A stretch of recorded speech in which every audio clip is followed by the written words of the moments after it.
하지만 그 기뻐하는 이유와 의미가 다르죠. 어제 주일날도 말씀드렸습니다만 우리는 성탄의 의미를 정확하게 알고 진정으로 기뻐하는 참된 성도가 되기를 소망합니다. 오늘 읽은 말씀은 예수님의 탄생이 다른 사람들에게 전해진 것이 아니고 밖에서 양떼를 지키는 목자들에게 전해졌습니다. 천사들은 메신저로 이 목자들에게 온 백성에게 미칠 큰 기쁨의 좋은 소식이라고 표현했습니다. 이것과 동시에 하늘에서는 놀라운 일이 광경이 벌어지는데 요한계시록에나 나올 법한 이야기, 천사들이 주님의 탄생을 두고 찬양하기 시작합니다. 그 가사 내용을 보니까 하늘에는 영광, 땅에는 평화로다. 이것이 성탄의 의미를 잘 압축해서 표현하고 있는 말씀입니다. 그래서 오늘 말씀 제목을 하늘에는 영광, 땅에는 평화라고 지었습니다. 천사는 목자들에게 구주가 태어난 것을 어떻게 알 수 있습니까? 특이한 것을 표시를 해야 되기 때문에 구유, 말밥통에 강보에 쌓인 아기를 보게 될 거다. 보통 그렇게 아기를 두지는 않거든요. 아주 특별한 스페셜한 거란 거죠. 이게 구주라는 증거다. 그분이 바로 구주다라는 것을 알려줬어요. 목자들이 너무 기이한 일을 듣고 그런가 보다, 어쩌라고 이렇게 할 수도 있었지만, 야, 우리 가서 보자, 확인하자 하고 행동으로 옮겼어요. 그럼 양떼들은 어떡하고? 그 많은 부담감을 안고 찾아갔어요. 어딘지도 모를 그 곳을 소문을 듣고 찾아간 거예요. 그리고 확인하고 경배하고 이 모든 사실을 예수 그리스도의 어머니 마리아와 요셉에게 이야기해주고, 그래서 더 확증을 지어주고 주님께 영광을 돌렸다. 이것이 예수님과 탄생 사이에 일어났던 한 에피소드예요.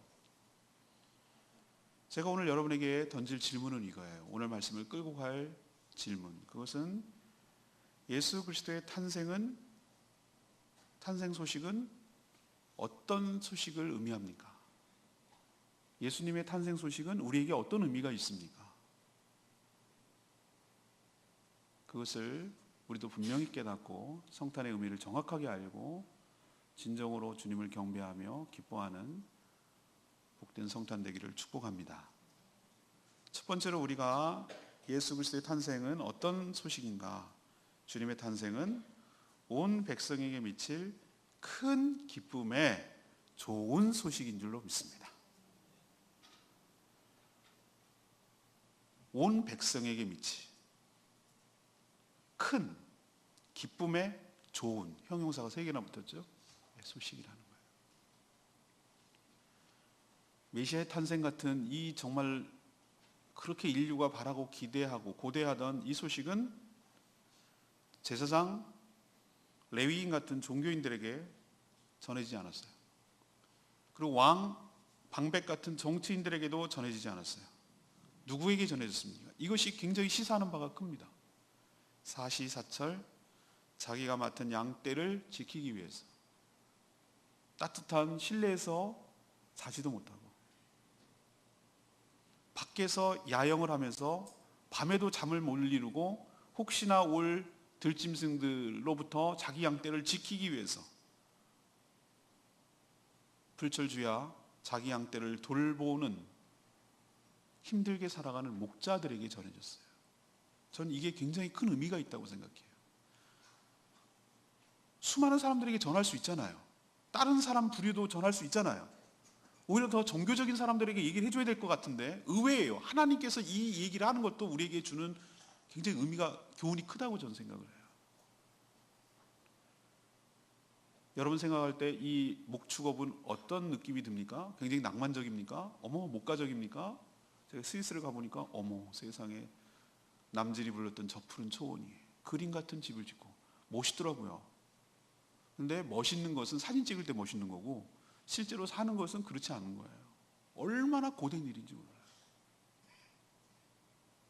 우리도 찬이슬은 맞지 말아야지, 입 돌아가. 밖에서 자는 건 하지 말라. 노숙하지 말라고. 누가 뭐 노숙을 좋아해서 하겠어요? 근데 밖에 양떼를 지키는 사람들은 어쩔 수 없이 밖에서 양들과 함께 지내야 되는 거예요. 요즘으로 치면 3D 업종, 대표적인 이스라엘 그때 사람들 중에 3D 업종 중에 하나예요. 동물과 같은 레벨의 수준에서 그들과 동고동락하면서 살아야 되는, 어쩌면 낮고 천한 직업이라고 할 수가 있는 것이죠.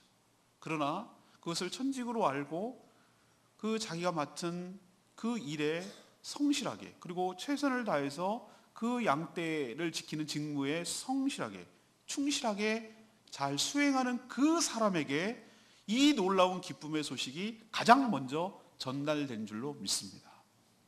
이게 우리에게 좀 충격을 주는 거예요. 갑자기 나타나면 목자들이 놀랄 거 아니에요. 그렇지 않아도 지금 여러 가지 놀라는데, 그래서 천사들이 일단 뭐라고부터 시키냐면은 무서워하지 마라. 무서워하지 마라.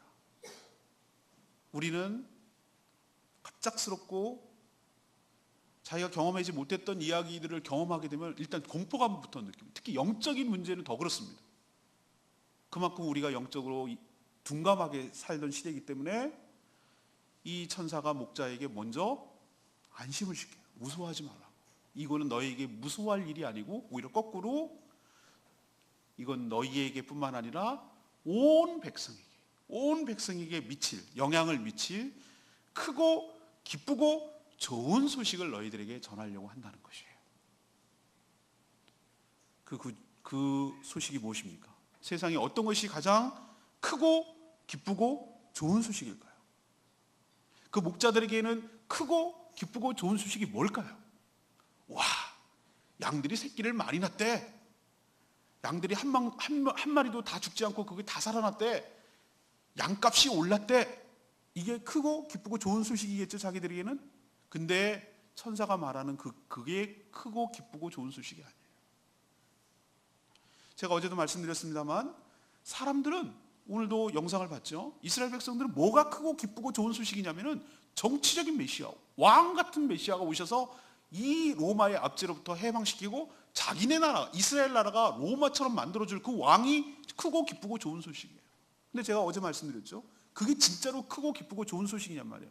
자기네 나라가 로마가 돼서 세상을 통치한들 그 백성들은 시간이 되면 죽을 것이고 여전히 사단의 지배를 받을 것이고 여전히 죄악 가운데서 산다면 그게 무슨 크고 기쁘고 좋은 소식이냔 말이에요. 천사가 말하는, 이 목자들에게 말하는 크고 기쁘고 좋은 소식이란 뭐냐면은 11절에 있는 표현대로 너희를 위하여 구주가 나셨는데 곧 그리스도 주시니라. 아멘입니까? 여기서 밑줄을 쭉쭉쭉쭉 그어야 될 게, 동그라미를 빵빵빵 돼지꼬리 해야 될 때가 있어요. 너희를 위하여. 하나님을 위하여? 아니, 너희를 위하여.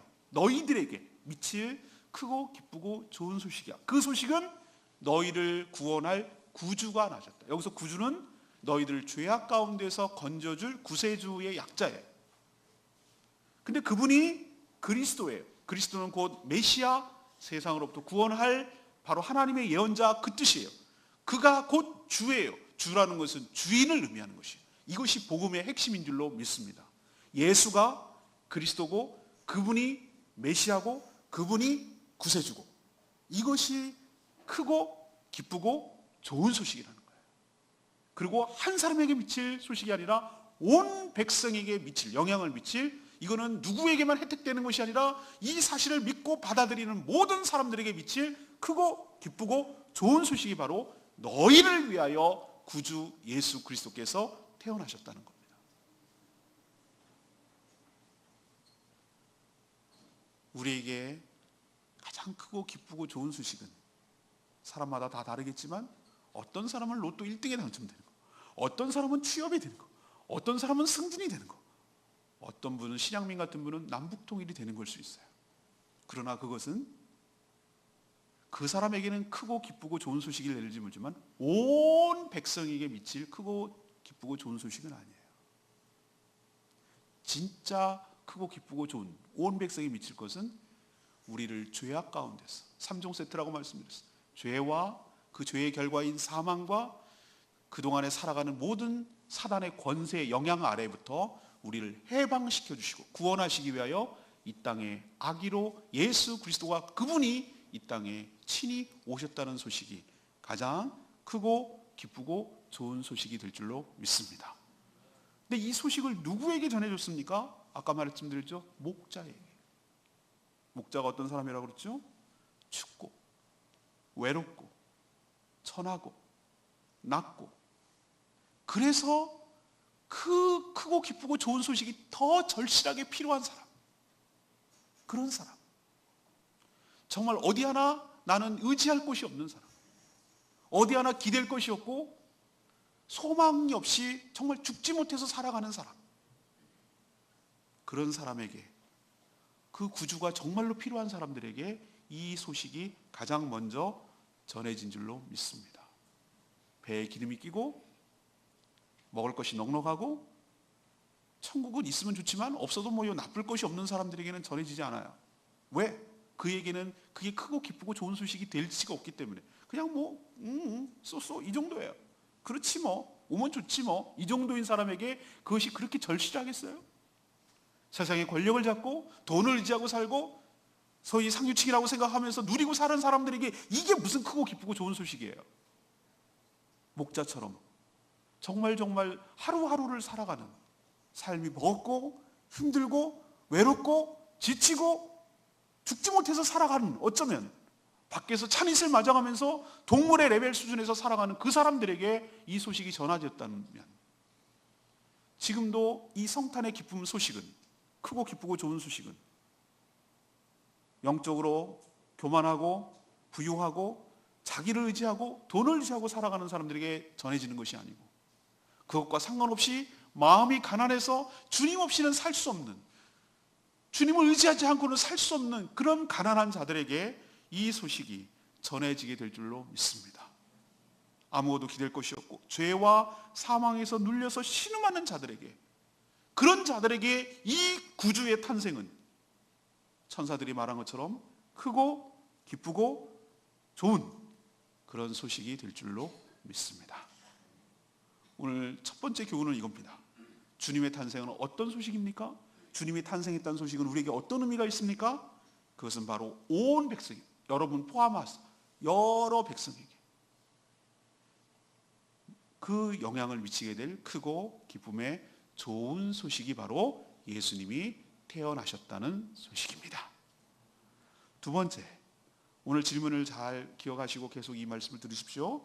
예수님의 탄생 소식은 우리에게 어떤 의미가 있습니까? 어떤 소식을 의미합니까? 이 오늘의 질문이에요. 두 번째는 예수 그리스도의 탄생, 주님의 탄생은 하나님께는 영광이고 땅에는 평화의 소식이 될 줄로 믿습니다. 갑자기 이런 얘기를 하고 있는데 천군 천사들이 나타나는 거예요. 정말 기이한 일이 벌어지고 있는 것이죠. 예수님과 탄생을 쯤에서. 그리고 하나님을 찬양하기 시작해요. 하나님을 찬양하기 시작해요. 왜 하나님을 찬양할까요? 이 모든 일을 기획하고 실행하고 행하신 분이 하나님이신 줄로 믿습니다. 이 모든 것들을 약속하신 것을 결국 이뤄내시고 성취하신 분이 하나님이기 때문에 모든 천군 천사가 하나님께 영광과 찬양을 돌리고 있는 줄로 믿습니다.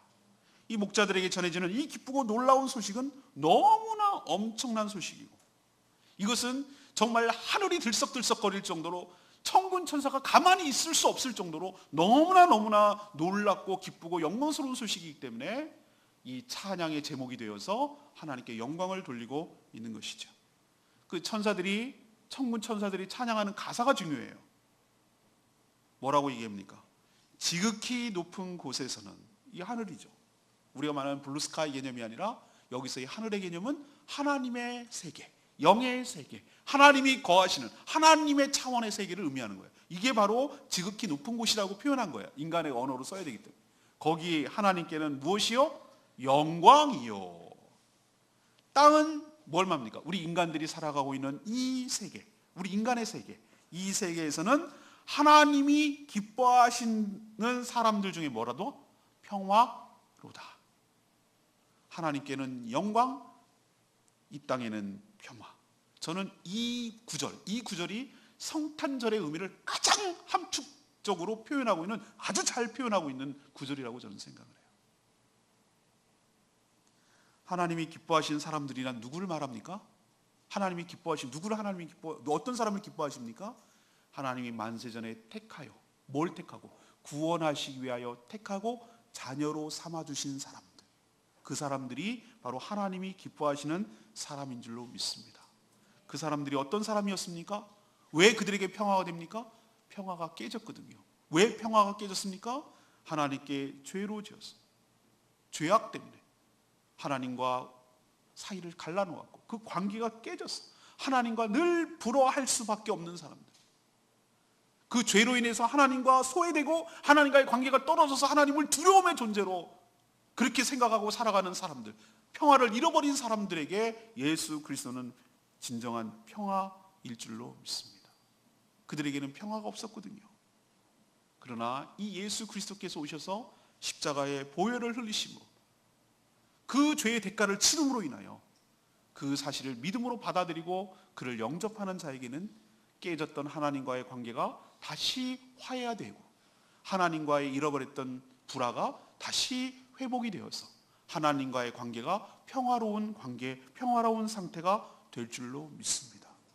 죄로 인해서 하나님과 관계만 깨진 줄 아십니까?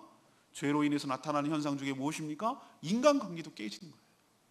그래서 최초로 아담과 하와의 자녀들 가인과 아벨이 무엇이 나타났습니까? 관계가 깨진다는 것을 보여주죠. 시기하고 질투하고 비교하고, 그래서 최초의 살인자 2대, 3대, 4대, 5대 내려갈 것도 없이 바로 아담과 하와의 자녀들이 남도 아니고 형제지간이, 피를 나눈 형제지간이 가인이 아벨을 죽이는 살인자의 모습이 나타나잖아요. 이게 뭘 의미합니까? 죄가 이 땅에서 오면 하나님과의 관계가 깨지면 인간과의 관계도 깨진다는 것을 보여주는 것이에요. 인간과의 관계만 깨집니까? 이 자연은 우리들을 갖다가 순응합니까? 아니죠. 우리는 분명히 좋은 씨앗을 파종했는데 여름 한철 지나보십시오.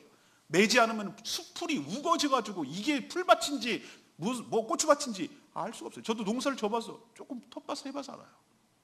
나는 분명히 잡초를 심지 않았어요. 끊임없이 잡초는 나와요. 거슬러. 돌을 골라내야 되고 농어에 불려줘야 되고 갈아야 되고, 그렇게 정성을 가꿨는데도 불구하고 내가 원치 않은 거스르는 일들이 일어나는 것이, 이것이 무엇을 의미합니까? 죄를 지으면 인간과 피조, 그 하나님께서 에덴 동산에서 처음에는 하나님이 위임하셔가지고 사람의 그 권위에 순종하도록 되어 있는 자연이 거스르는 거예요. 거역하는 거예요. 그래서 사람과 자연과의 관계도 평화가 깨졌어요. 그래서 사람은 자연을 무슨 대상으로 여기냐면 힘으로 누르고 정복하고 파괴하는 쪽으로 나가고, 자연은 신음하다가 인간을 갖다가 자연 재앙으로 보복하고, 이런 악순환이 계속된 거예요. 평화가 깨졌기 때문에. 이 모든 근본적인 원인의 첫 출발은 하나님과의 관계가 깨진 거, 죄로 인해서 깨졌기 때문에 생겨난 현상인 줄로 믿습니다. 이 땅의 비극이 왜 일어납니까? 왜 이런 문제가, 평화가 깨졌습니까? 왜 지금도 단 한 번도 인류가 살고 있는 한 전쟁이 없었던 때가 하나도 없었어요. 국지전이 일어나건 세계대전이 일어났건 단 한 번도 전쟁이 없었던 때가 없었어요. 왜 평화가 깨졌습니까? 사람들은 서로 인종 간의 문제, 빈부의 격차, 큰 제3세계와 큰 대국들의 싸움이라고 생각하는데 저는 그렇게 생각하지 않아요. 진정한 평화가 깨진 것은 바로 인류가 하나님께 죄를 지었기 때문에, 그 죄의 파급으로 모든 관계가 다 깨어짐으로 평화를 잃어버렸어요. 왜 예수님이 오신 것이 이 땅에 평화를 가져옵니까?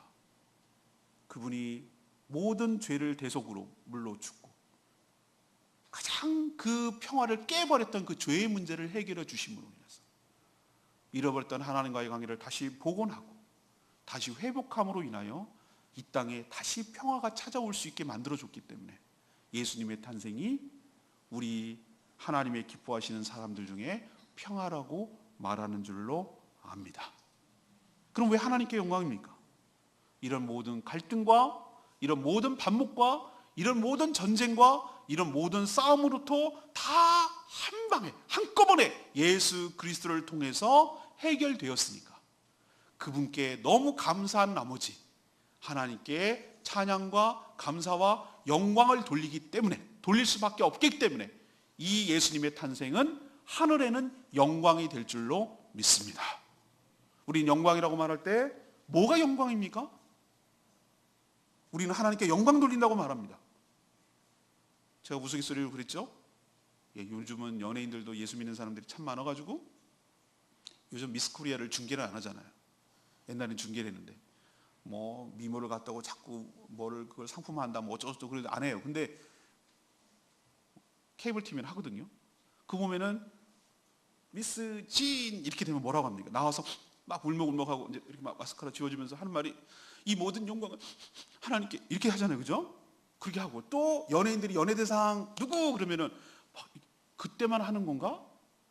여러분 그때만 하는 용어가 하나님께 영광입니까? 아닙니다. 우리는 아랫사람들에게 뭐라고 합니까? 아랫사람들이 뭘 잘해주고 그럴 때 어떻게 합니까? 사람 얘기할 때 감사합니다, 고맙습니다, 잘했습니다라고 아랫사람이 뭘 잘했을 때 아유 잘했어, 기특하네 라고 칭찬을 하는 거예요. 그러면 나보다 훨씬 위의 사람, 훨씬 정도가 아니라 아주 어떻게 할 수 없는 사람이 나에게 어떤 혜택을 줬어. 나는 그분을 칭찬하고 싶어. 아유 잘했어요 이렇게 할 수 있나요? 그게 하나님이라고 칩시다. 하나님 잘했어요 이렇게 말할 수 있나요 우리가? 그럴 존재도 우리는 못 돼요. 그럼 우리는 어떻게 하겠습니까? 이 모든 것이 하나님의 덕분입니다. 하나님 감사합니다. 이 모든 일어났던 모든 일에 우리가 은혜를 입고 혜택을 입었다면 이 모든 것은 다 하나님의 공입니다. 하나님의 은혜입니다. 그래서 모든 받아야 될 영광이 있다면, 이 모든 칭찬이 있다면, 이 모든 공로가 있다면 이것은 저희들이 가져갈 것이 아니라 하나님께 돌려드립니다. 하나님 높임을 받으시옵소서, 하나님 경배를 받으시옵소서, 우리들의 예물과 찬양과 모든 것을 받으시옵소서. 이 모든 행위 전체를 다 하나님께 영광을 돌린다고 말하는 것이에요. 특정 사람만 영광을 돌리는 것이 아니라 하나님의 기뻐하심을 받은 자, 하나님이 기뻐하시는 자, 다시 말해서 하나님의 구원을 모든 받은 자들마다, 그 영향을 받은 자마다 하나님께 영광을 돌리는 날, 이것이 성탄의 의미인 줄로 믿습니다. 왜? 이 땅에 평화를 가져왔기 때문에, 깨졌던 관계 회복이 가져왔기 때문에 우리는 하나님께 영광을 돌리는 것이죠. 두 번째로 정리합니다. 이 성탄의 소식은 우리에게 어떤 의미가 있습니까? 1차적으로 하나님이 기뻐하시는 이 땅에 살아가는 사람들에게는 진정한 평화의 소식일 줄로 믿습니다. 또 이 모든 일을 기획하고 실행하시는 하나님께는 바로 영광의 소식이 될 줄로 믿습니다. 성탄은 그런 의미가 있는 거예요. 마지막 세 번째는 주님의 탄생은 듣고 본 자가 널리 전해야 할 소식이에요. 천사는 이 목자들에게 특별한 표시, 특별한 증거, 물증, 징조, 여러 가지 다르게 표현했습니다. 같은 말입니다. 이것이 증거가, 메시아라는 증거가, 그리스도라는 증거가 뭐로 나타날 거라고 얘기했냐면은 강보는 포대기 같은 거죠. 강보에 쌓여 구유. 어저께 우리 주일학교 어린이들 설교했을 때 그런 표현했어요. 맞췄다고 제가 얘기해 줬어요. 예수님이 말구유에 태어나셨어요. 누워 있었어요. 구유는 밥통이에요. 말이 밥을 먹을 때 쓰는 밥통이에요. 우리도 밥그릇에 밥을 먹지요. 말도 밥을 먹어야 될 때인데 거기다가 넣어주는 그릇을 말구유라고 불러요. 거기에 아기 예수님이 딱 들어가기에 좋겠죠. 크기가, 사이즈가 딱 맞겠죠. 그런데 아무리 천하고 못 사는 집이라 하더라도 자기 자식을 어디다가 말밥통에다 주는 사람이 어딨냐고요. 이건 굉장히 특별한 얘기예요. 이런 일은 극히 드물어요. 아무리 없이 살아도 밥통에다가 아기를 놓지는 않거든요. 근데 왜 이것이 특징이 되냐면 이것을 보세요. 이런 특별한 일, 이건 일상적이고 보통 일이 아닌, 그건 노라만 하지 않은 그런 일이기 때문에 이게 바로 이분이, 이렇게 태어날 분이, 이렇게 존재하고 이렇게 지금 누워있는 분이 메시아라는 증거가 될 거라고 얘기를 했어요.